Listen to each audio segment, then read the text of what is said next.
Hello, everybody.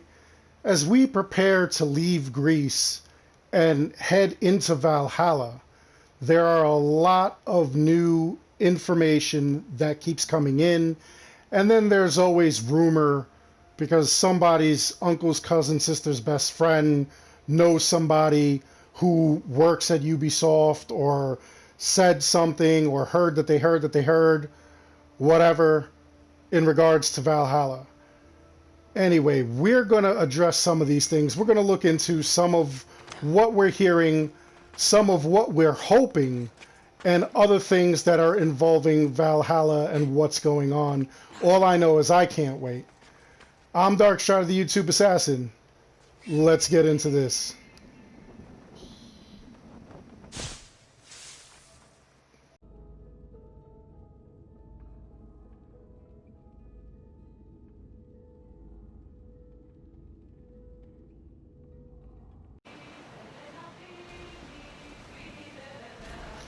So one of the biggest rumors that's floating around is that there are no naval battles. And I don't see how that makes sense, being that it's a Viking game, but some people are speculating that there are no naval battles because you are already on the land that you're supposed to be at. However, we do see in the actual footage that shows the teaser trailer that they're in the middle of a naval battle. I mean, we don't see gameplay for that, but it makes no sense that you would have a naval battle in a CGI, in a whole cutscene, but you wouldn't actually do battle. I'm pretty sure that there's going to be naval battle. I would hope that there is. But then again, this is something that the entire community is divided on. Some people are for the naval battles and having a ship and upgrading your ship, and some people are really not for that. Some people really could care less. They'd rather be in the action. They'd rather be attacking. They'd rather be in the fight and whatnot. So again, this is something that we're divided on. It's kind of weird. Now, as you are playing these different Assassin's Creed games, upgrading the ship really does get expensive, especially if they're going to do other things like in the DLC, we actually got the flamethrower and you were able to upgrade that. But upgrading your hull, upgrading your ram damage, upgrading your spears, your arrows, things like that, in this game, it was kind of fun, but it was way too expensive. So if they're going to do something like that in Valhalla, I really hope that Ubisoft takes a look at what's going on and makes sure that we're not spending ungodly amounts of materials on this stuff. I mean, right now in Endgame, only because I keep doing all this crazy stuff and I have to get rid of gear that I'm not using, and whatever videos I'm doing for you guys, I have all these resources. They're absolutely ridiculous at this point, but we all know that going from level 1 to 99, you really don't have this kind of resource. So, unless they're really going to make it a lot easier to get resources, kind of like they did with AC4 Black Flag, resources were not super easy to get, but they were much easier to get than what's going on here. So I hope they use that model rather than this one, if they even have any kind of battles, which would, again, make sense. It's a Viking game.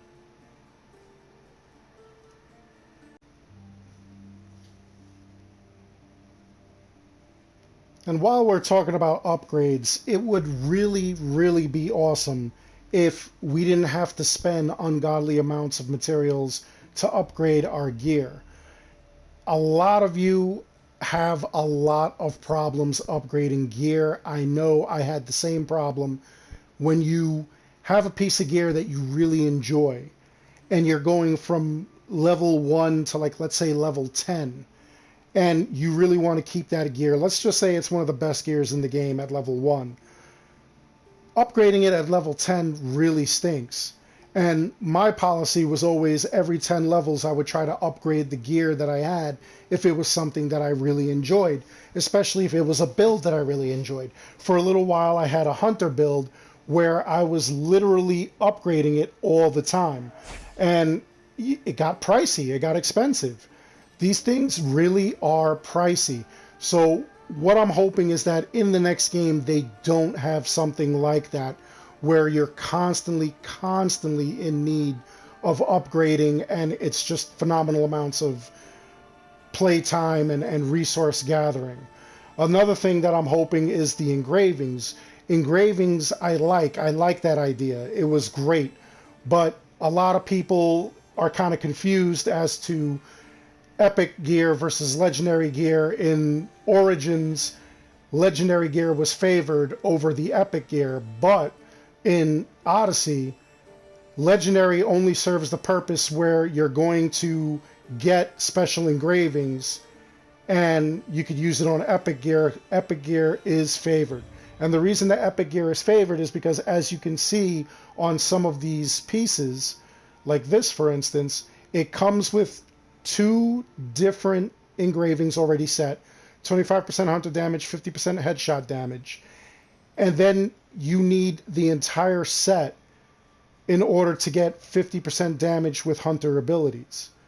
And then you can add a slot. Now, why do that when you could get a piece of epic gear, and with the epic gear it comes with 3 different items already there that you can actually use that will make things a lot easier for everything.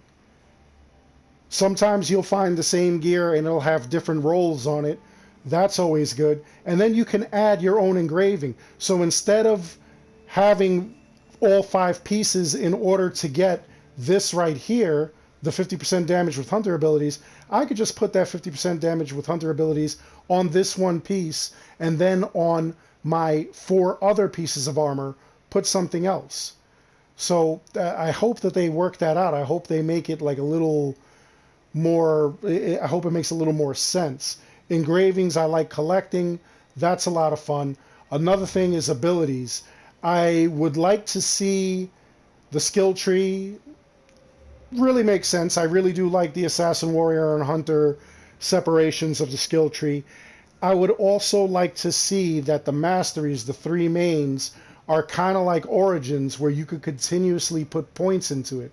And then if we're going to have a mastery levels separation, I would like to see that these are infinite. Because if we find another ability points glitch like that, and just imagine you put points in any of these things, and let's say crit damage, imagine having plus 250 crit damage. I know some people are really not going to be for that. Some people are going to be like, well, why would you bother? Why do you have to be OP? Why do you have to? For some people, it's actually a lot of fun. It's a lot of fun to actually go and be super powered. It's a lot of fun to one-shot an enemy. It's a lot of fun sometimes to hit somebody with your bare fist and see over 10 million damage just with one fist. You know, it's crazy. Some people really like that. Some people like to push the boundaries.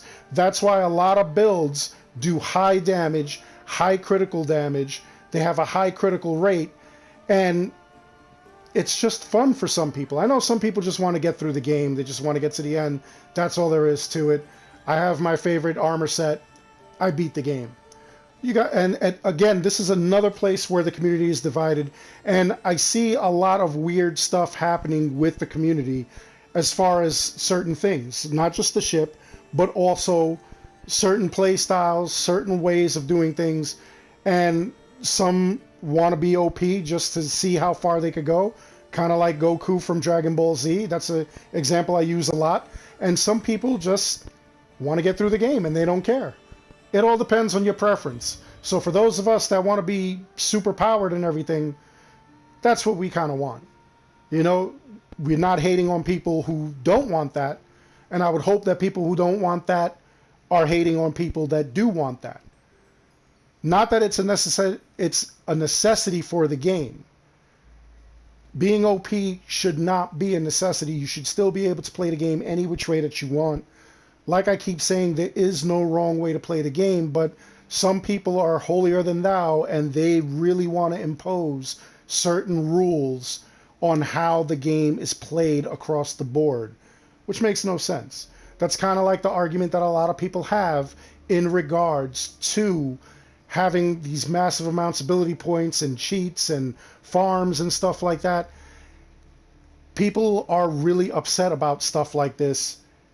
And if it's a single player game, it does not matter. If it's a multiplayer game, then yes, it does matter.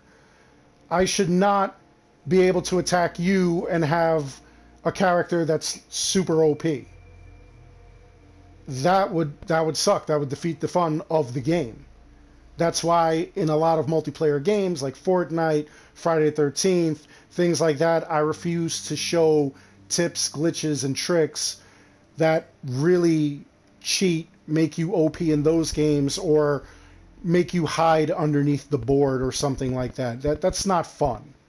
That's not fun. But if it's a single player game, doing stuff like this, depending on your playstyle, it is. So again, it's a matter of preference.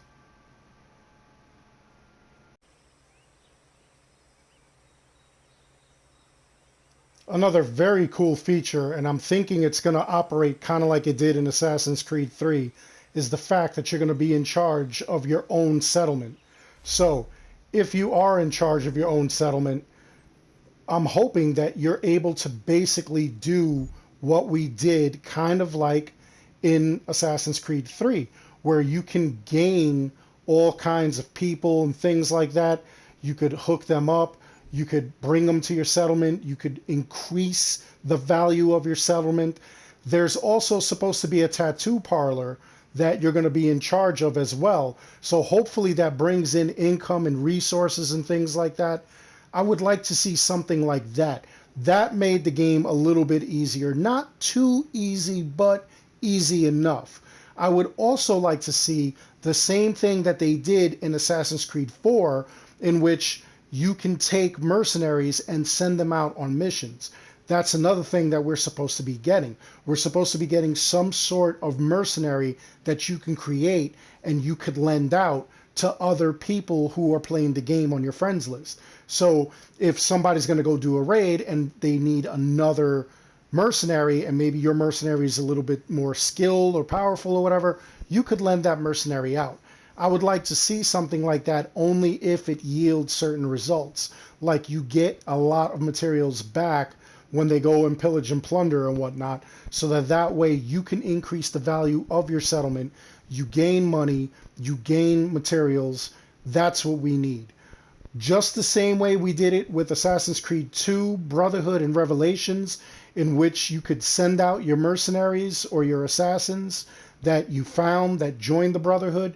You could send them out on missions. They would come back. They would have items. They would have money. That's what we need.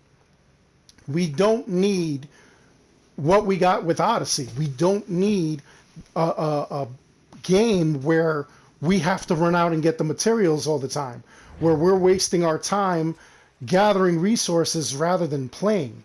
It was a real grind fest, and it was something that no other Assassin's Creed game did. A lot of the other Assassin's Creed games really just let you do what you wanted to do. I mean, we did have the free running and stuff like that, and I do appreciate that Origins and Odyssey is open world. I don't mind the RPG elements, but I do mind the grind. I cannot have this grind. If it's grinding again, it's going to be nuts. The only saving grace is that it's being done by the group that did Origins, in which they focused more on story rather than the grind. Everything made sense. When you did a side quest, you did any quest, it all made sense. It had something to do with the story. It had something directly related to Bayek and what was going on in Egypt around them. It had nothing to do with just random crap just to help you grind. That is going to be too much. Hopefully they make the grind a lot less, and hopefully they make the ability to gain materials and money a lot easier. And I'm hoping that they do it the way they did it with Brotherhood, Revelations, AC3, and Black Flag. Those were great games and great ways of getting resources that you needed to upgrade anything, to upgrade your town, to upgrade your gear, to upgrade your boat, anything like that. I would love to see a return to that, and I'm hoping that that's what they're doing. We'll see what happens, though. They haven't said much. Once we get to that point, that's when we'll see exactly what's going on. But again, my prayer is that they're doing it that way.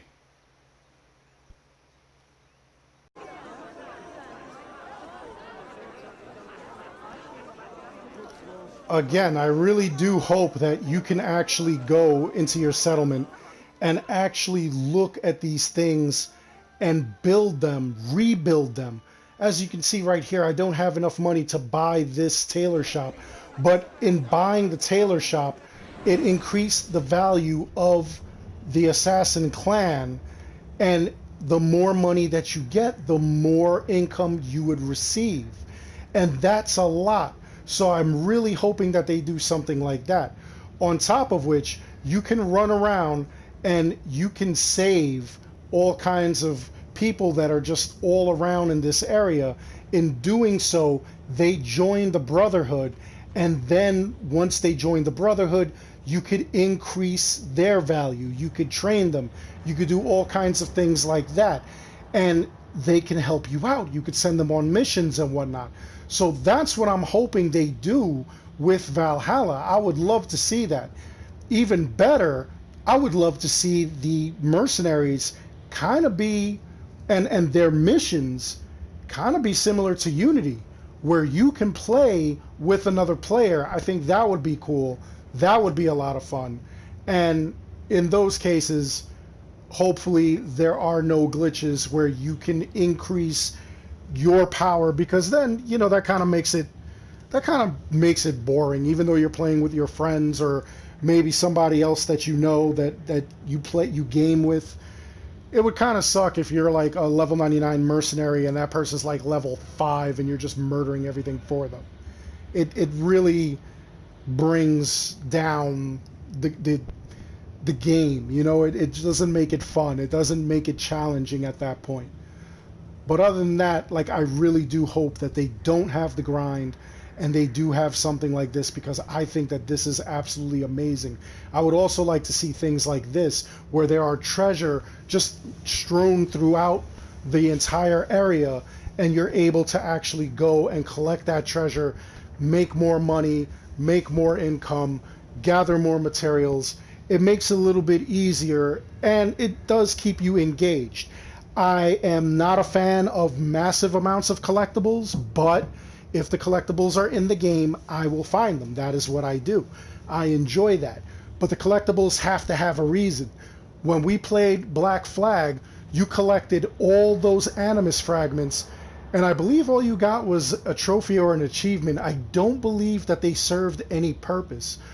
In Assassin's Creed 2, you collected the feathers, and when you got, there was 100 spread around Rome.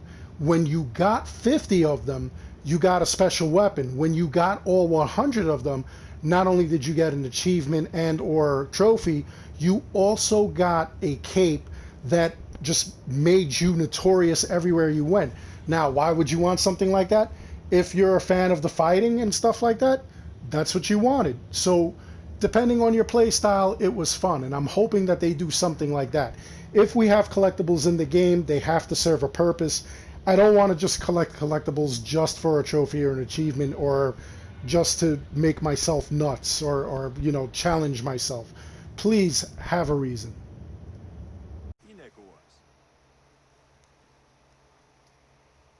All right, let's talk about everybody's favorite subject, DLC and microtransactions. Now, DLC is different from microtransactions. DLC is things that you purchase that expand the world. Okay, we have here 2 different DLCs. It expanded Egypt. Now, you don't need the DLC in order to actually finish or complete the main story constraints that you did in the game. They did that once with AC2, where you got it and it was missing certain segments of Ezio's memory. And when you got the DLC, it really wasn't all that great. and it really had nothing to do with the story. It just gave you extra levels. It just expanded the story and just prolonged it. It really didn't have anything really to do with what was going on, and it you could have kept it or left it. It wasn't necessary. Now, in a case like this, where we've got Origins, there were 2 DLCs. They expanded the world. You got brand new areas to explore. It wasn't that this was necessary. It didn't have anything to do with the story. It just expanded the story. It added more flavor to it. It gave Bayek more adventures and more things to do, and it was pretty interesting. It wasn't that you needed it. Same thing with Odyssey. You did not need the Legacy of the First Blade nor the Fate of Atlantis to actually know everything that was going on in the story. Well, I'm lying. Fate of Atlantis, you really did need, because it expanded Layla's story.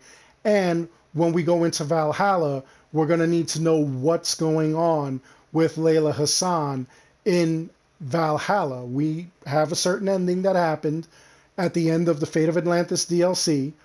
It gave us a little more insight into Layla's quest. And when we go into Valhalla, if you hadn't played that DLC, you won't know what's going on if they continue that story arc. It's going to be weird for you. You're going to be like, where did this come into play? So that's kind of like one of those things where they actually get you.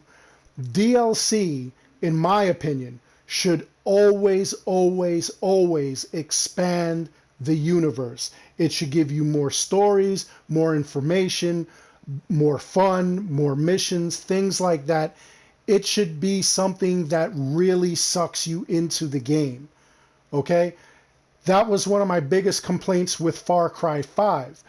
All 3 of those DLCs had absolutely nothing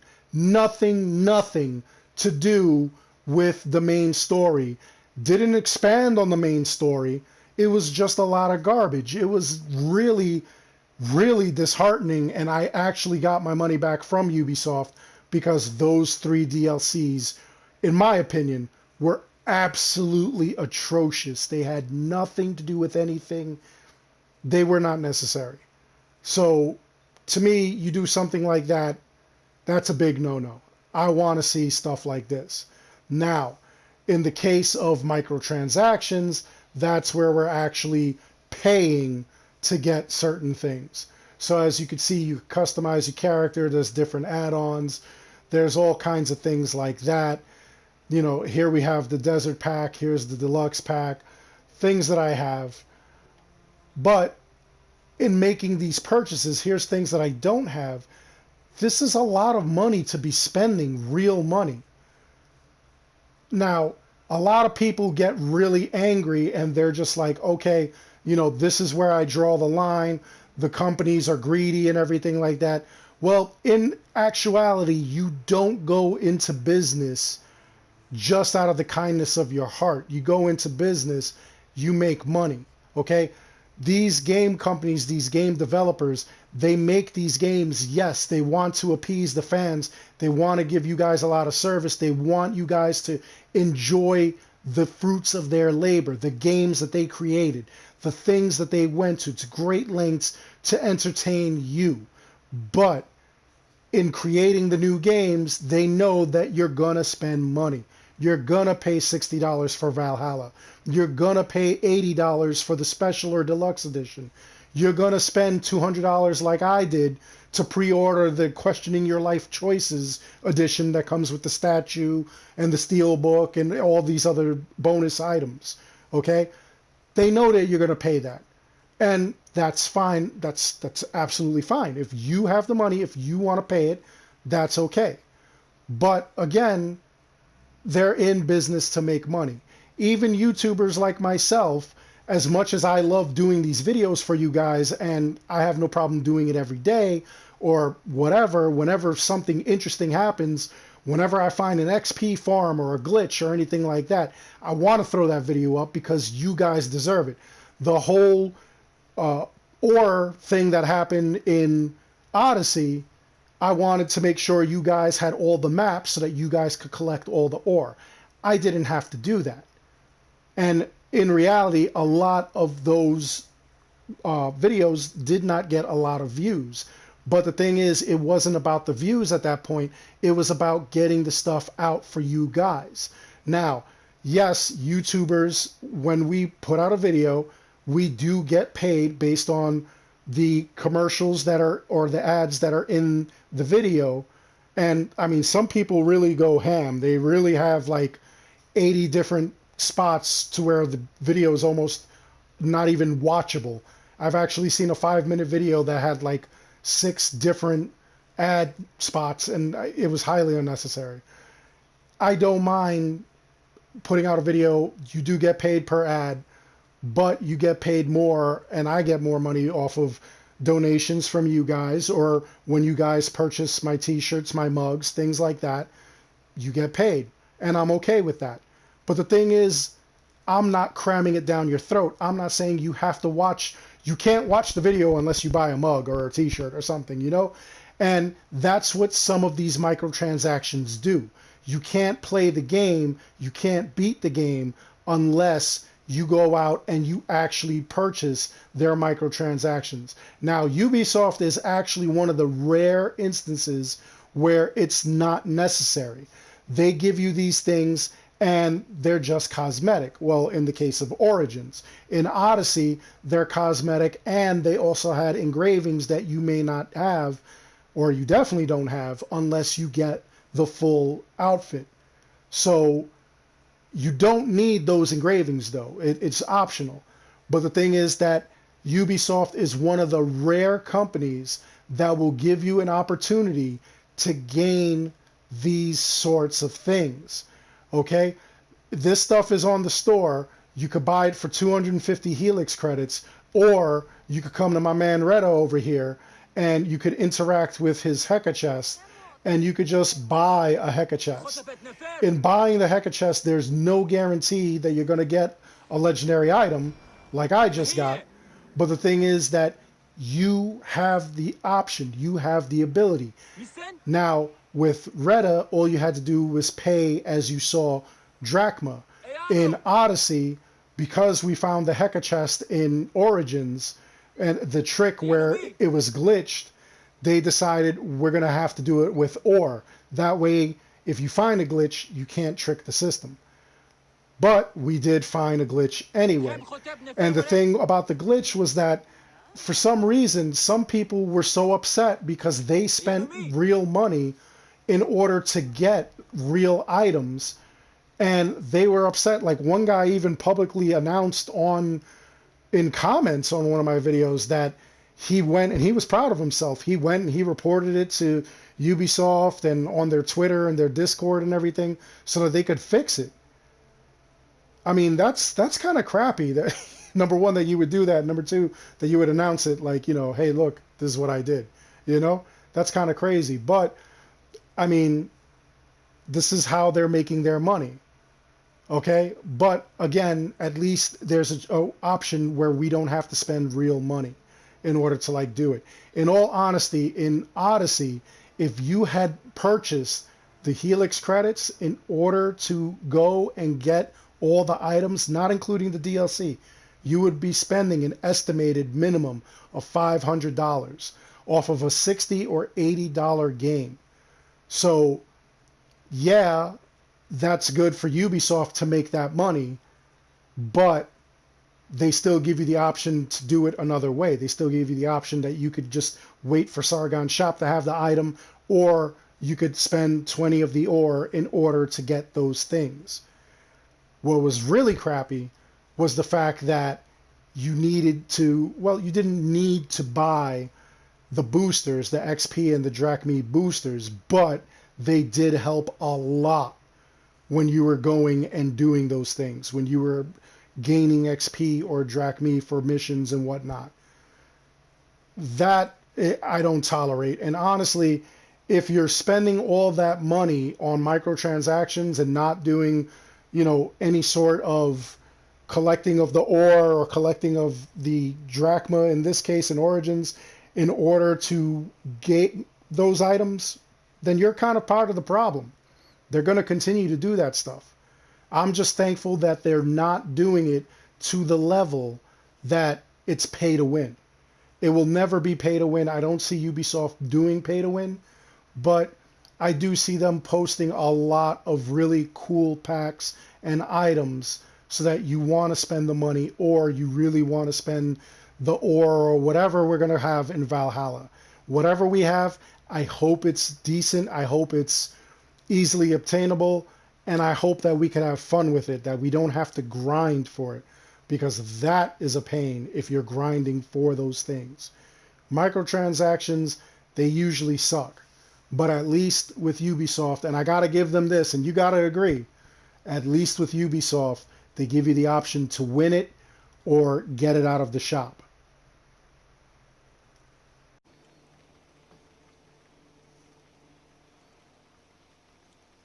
So now let's address some of the rumors that we've heard going on with this game. A lot of rumors, actually, there is truth to it. When there were first rumors about Valhalla, I already said that Valhalla was going to be the name of it. It was going to be set in the Viking era. And there were a lot of people who denounced it, saying, no, it's going to be in Rome. No, it's going to be in China. No, it's going to be in Japan. And just with my sources, I knew that this is where it was. So sometimes rumors make sense. Sometimes rumors don't. There was one rumor where it was going to be called AC Adder, and it was going to be going back to Bayek's time or a little bit afterwards and deal with both Cassandra and Bayek. So that rumor actually turned out to be false, which, I mean, we're fine with. It was just a really cool rumor with really cool ideas that a lot of people got into. But there are other rumors.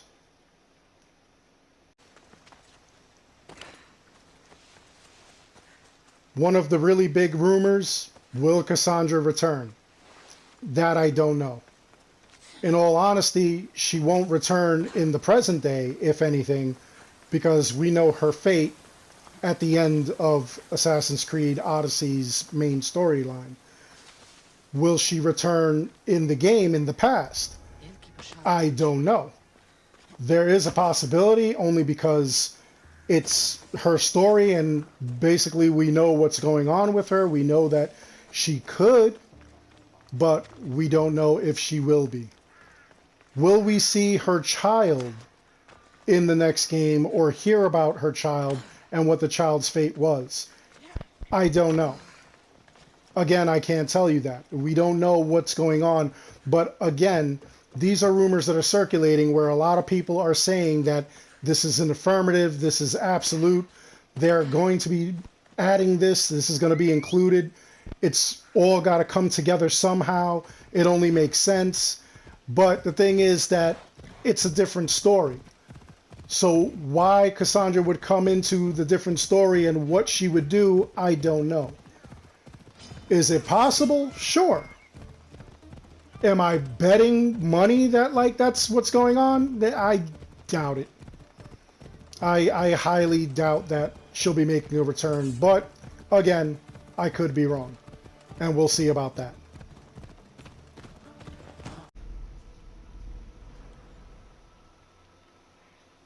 Another big rumor that I'm hearing a lot is the return of legacy outfits. That we're going to get outfits that were all the original assassins from every other Assassin's Creed game, and it's going to be like the Ezio set that we got in Odyssey, where each piece served the purpose, and each piece actually had its own engravings and whatnot, its own powers and stuff. So, is that possible? Sure, it's possible. But again, that's not something that I've confirmed. Having the weapon and having all the gear that we've got for the Ezio set, yeah, it was really cool, and yeah, a lot of people really wanted it. A lot of people really enjoyed it. It was a lot of fun. I get it. It would be cool.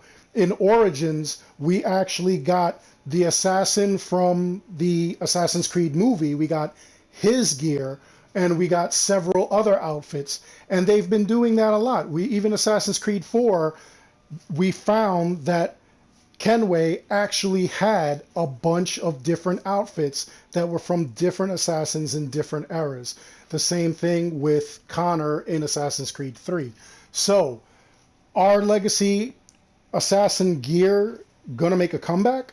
Is it something that we're gonna have? Is it something that we're gonna find? It is possible, but again, it is not something that I have confirmed. Until I confirm it, I'm not going to tell you beyond the shadow of a doubt that yes, they are returning. But like I said, a lot of people, they speculate or they hear rumors, they read something somewhere, and this is what people are buzzing about. And that's what this video is about. I'm letting you know that this is one of the bones of contention. This is one of the things that people are saying will make a comeback or will not make a comeback. Honestly, I think it's cool if we have Legacy Assassin gear and we could upgrade it and everything like we did with the Ezio Roman set. I think it would be incredible. So this is one that I'm hoping on, but I'm not holding my breath.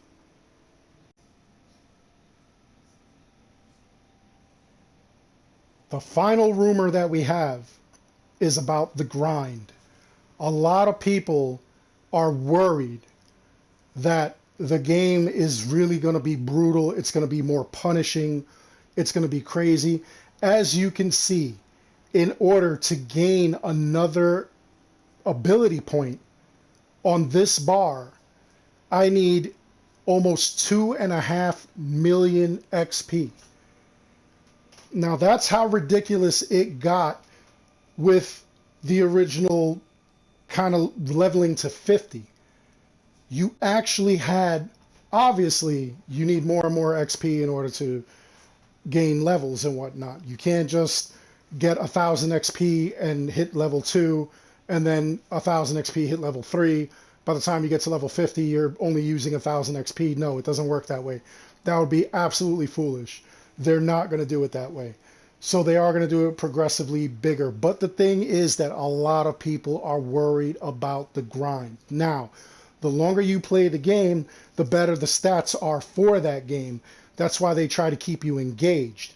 But the thing is that in a game like this, you really don't want to spend all your time grinding.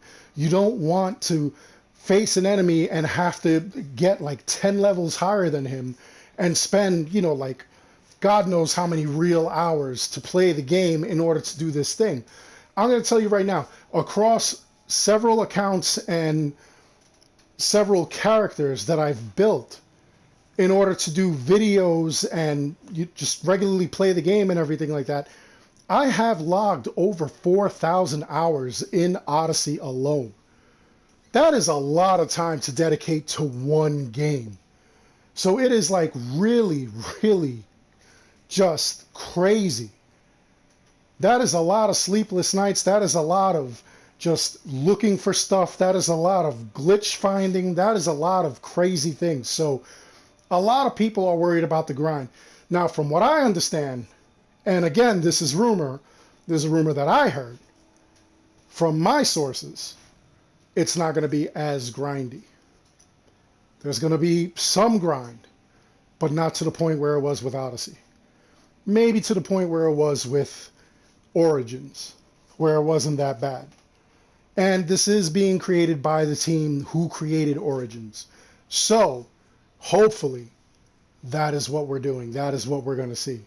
But again, we'll see it when it happens.